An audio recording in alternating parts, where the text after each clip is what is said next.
Hey everyone, welcome to yet another episode of Convos with Friends. In this podcast, we just have conversations with friends about like real life scenarios, and we hope that you learn from these conversations. So, with me today, I've got Olajuwon, or, also known as Mango. But anyway, let me allow her introduce herself to you guys. So, yeah. Hi guys.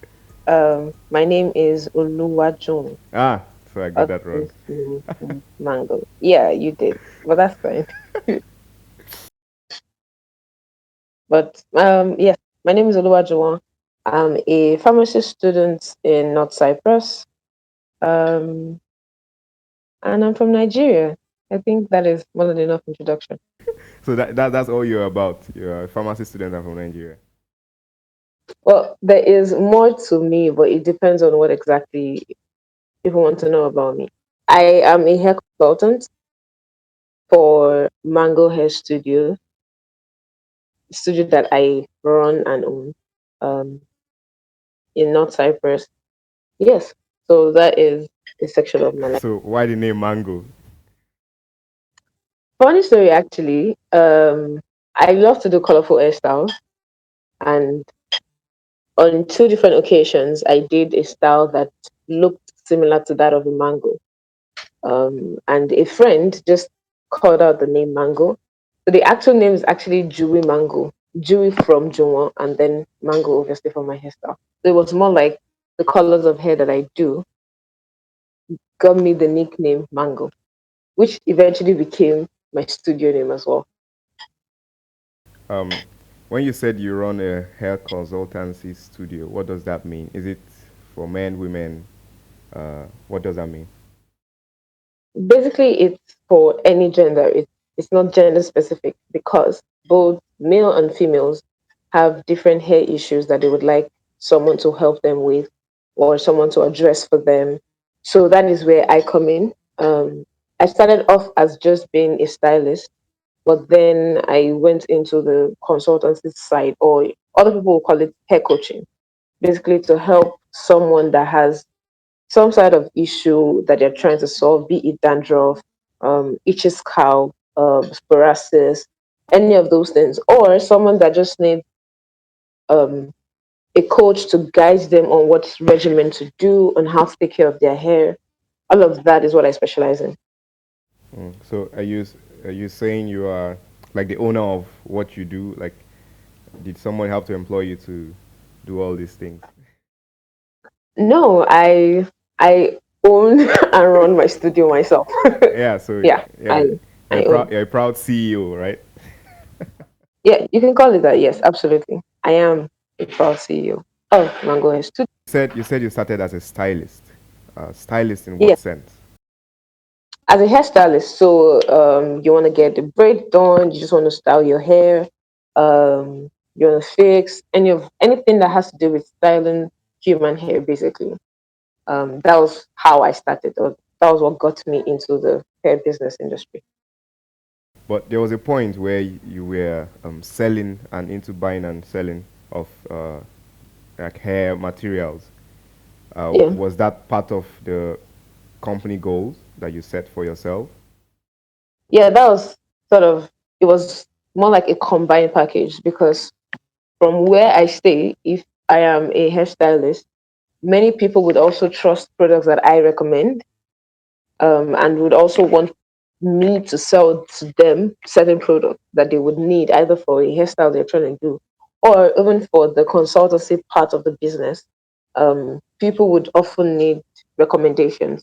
So that is where the sales part comes along with it. It's more like a necessary addition, if you will. So, who told you to start the hair business? Oh, no one did. I told myself to start one. I mean, why? um, You're a student. Why would you need to start a hair business? so coming from Nigeria, my mom actually had sort of taught me how to make hair, like certain styles and stuff like that. And coming to the island, I realized it was also a business that was thriving, if you will, and people often still needed more. hairstylist in that sense, and sort of got me into the business. I sort of started that way. But then I was mainly known for the products that I sell, because people just trusted that whatever product that you're looking for when it comes to hair, they will get it from me. So that was like a major part of my business starting out. So I was known for whatever thing you need that has to do with hair. It's just like, oh, get your one, she would, or contact your one, she would get it for you. Um, but as time progressed, I went, I noticed there was a huge gap between the clients I was attending to and the state of their hair and the attachment to it. So oftentimes people don't even know what exactly they're doing with their hair. So just because I'm styling someone's hair, I can already tell, like, okay, this person needs a trim, or this person's hair is really dry, or oh, this person has been cutting their hair, like in terms of breakage. And I would just casually give like a little bit of advice and say, oh, you could try this or you could do that.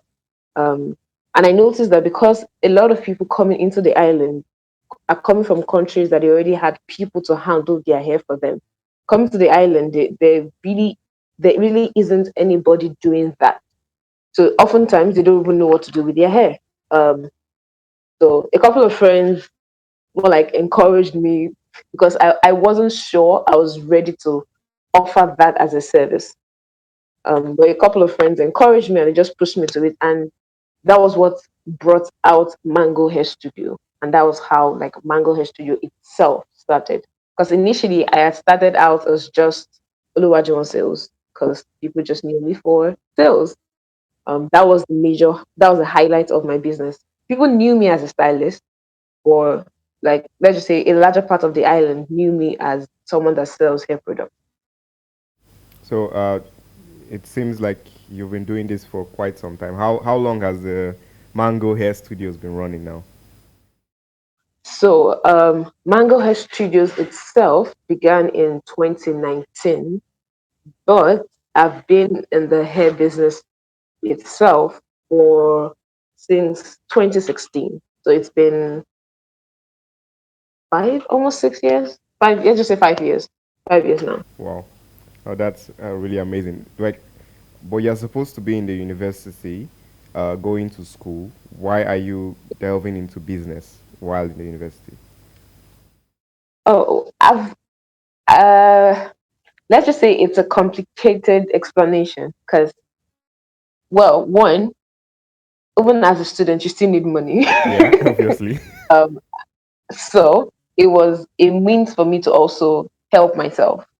It was a means for me to also make additional income for myself. But moving from that, it was also something that I had just grown passion for.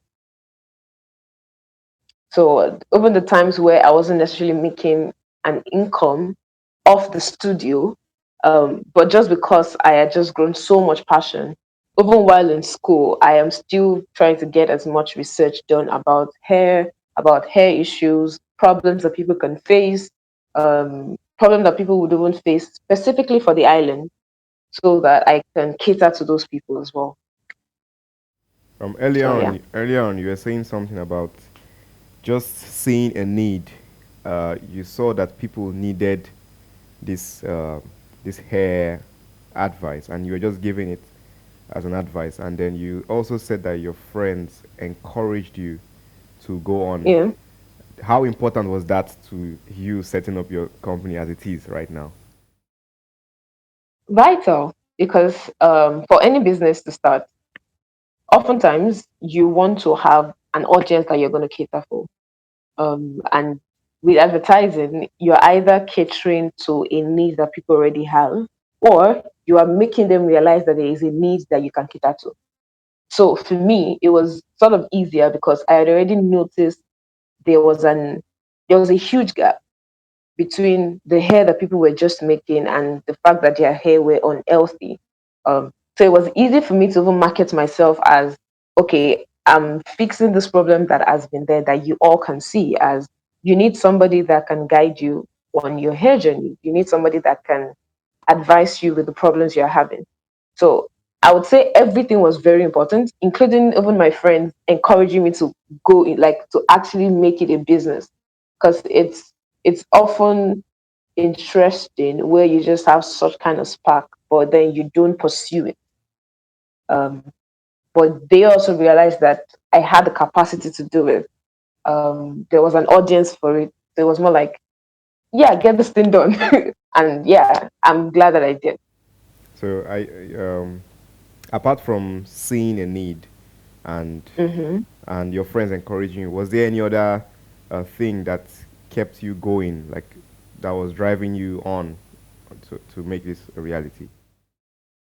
I think just basically looking at the hair community that we have, both the natural hair community, the relaxed hair community, aside from the one where I currently reside in North Cyprus, um, I just noticed that there was a huge gap in terms of knowledge. People, I have a science background. I'm studying pharmacy, so a lot of what I do has to do with drugs and the science behind that. But people nowadays often look at drugs or the science part as irrelevant. And that is where I sort of come in, because the background I have in pharmacy, I am very convinced of the importance of science, even with hair.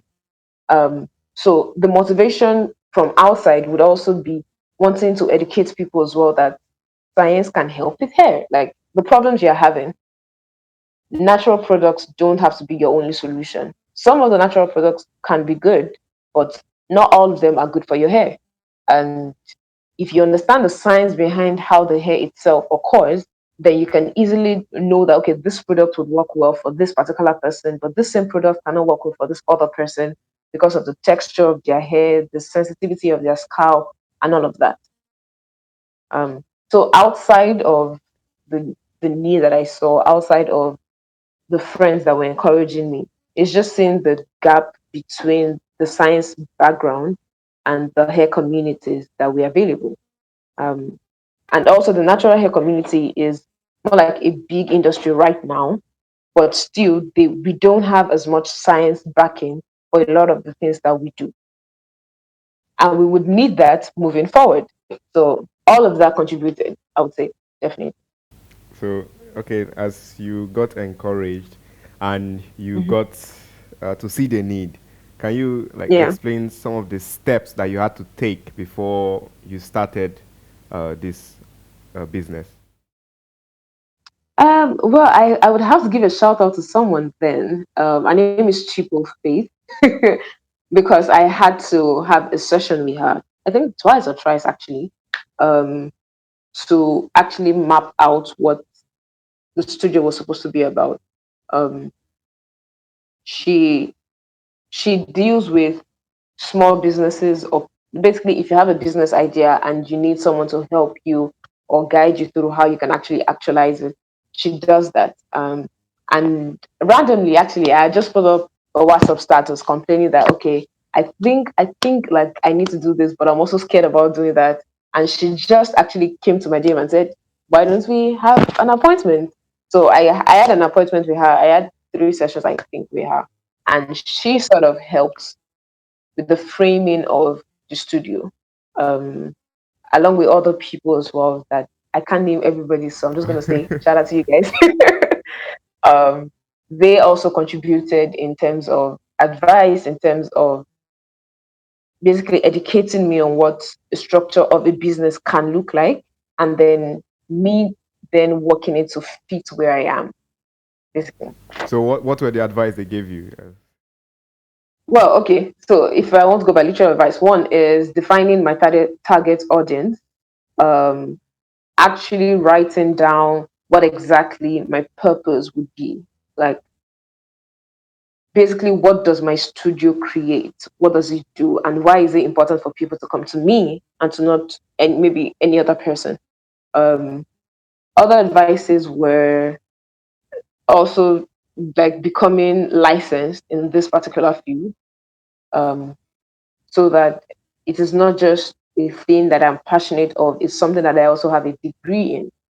Um, And other than that, is to also just keep pushing. Like with every business, there would always be the downtime and the high time. and to know that even when those downtimes are there, I can maximize it through the high times that I would have, and basically to not give up. So I think that would be like a small summary. Yeah. So in your business, have you had the downtime yet? Of course. Okay, of course. I think at least in the first few years, like everybody, you have that time. And oftentimes because that is the period where you sort of impute so much into the business, you also have that at the back of your mind, like, I really can't just wait to start like cashing in as well. Because at the end of the day, it's also a studio that is supposed to make profit. And as much as there is passion to do this, I should also be able to earn from it. Um, so yeah, I've had a couple of those, but I'm glad because even in those times, maybe when clients are not forthcoming or I'm not able to engage as more people as I should or reach a certain quota for that month, um, I just know like it's normal. It's part of entrepreneurship. It's part of the business deal that I sort of signed up for. Wait, So wait. yeah, You're trying to say as an entrepreneur, having a yeah. downtime or failing at business is normal. Yes, I totally agree with that. I think there are always things to learn from those times. Um, Identifying why is it a downtime? Is it just a seasonal period? Um, because of so I'm going to use where I live in as an example. The place I live in, um, most times when students are resuming into school, it is always a high period because so many people want to get their hair done. Everybody wants to look nice. Classes are resuming. You literally want your hair to be popping. But then mid section, like mid into the semester, people have they are not really feeling it like that. I really want to show off, but I don't really want to show off. But then like so you won't have as much people. And then once it comes to exam period, it's almost like the downtime. Most times the exam periods are the downtime because students just want to focus on writing their exams. So you don't have as much clients as you would if the semester is just starting.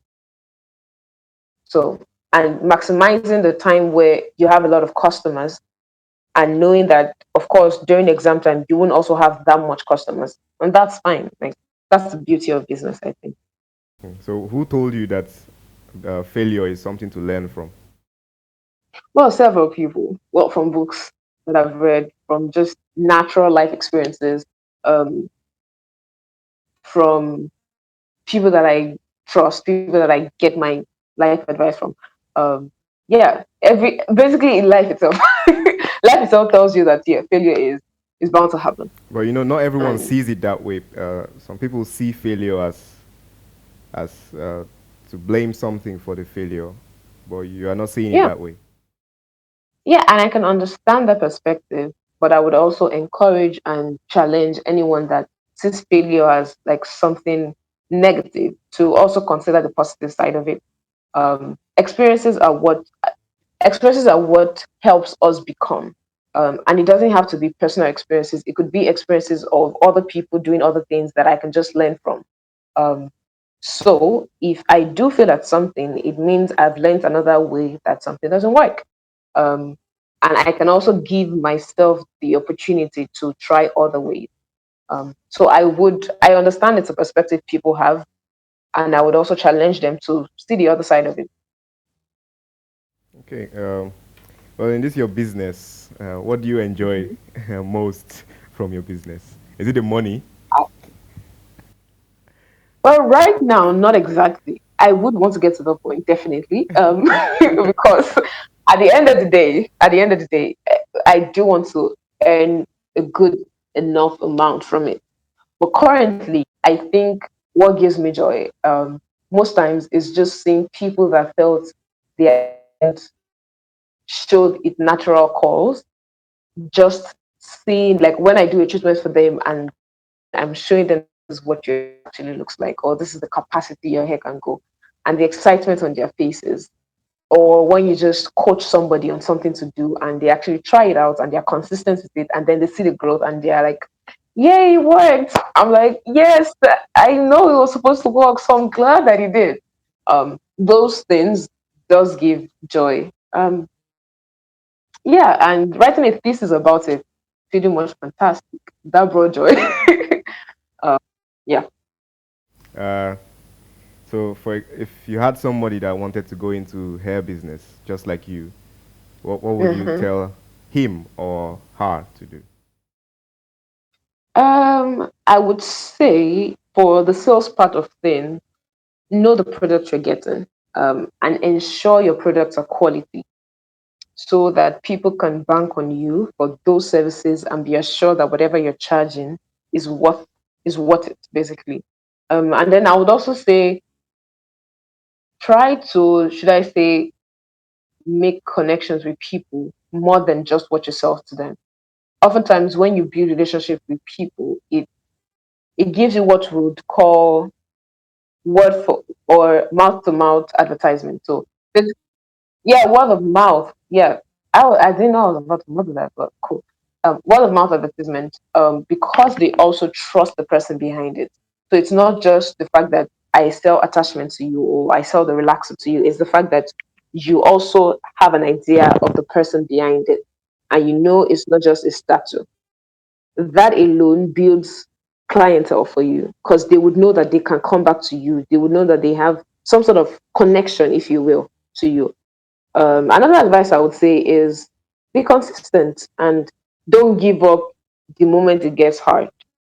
Life is meant to be hard, but you can still do and achieve so much despite the hardness of it. So be consistent, give it many shots as possible. Yeah, and over time you will get used to what works, what doesn't work, and you'll be able to build something for yourself from your own experiences and the experiences of others.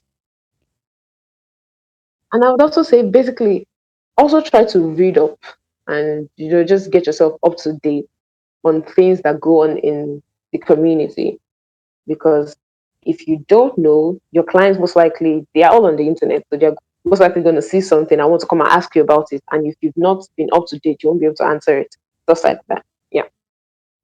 Uh, I also know that you basically live like 48 hours in 24 hours.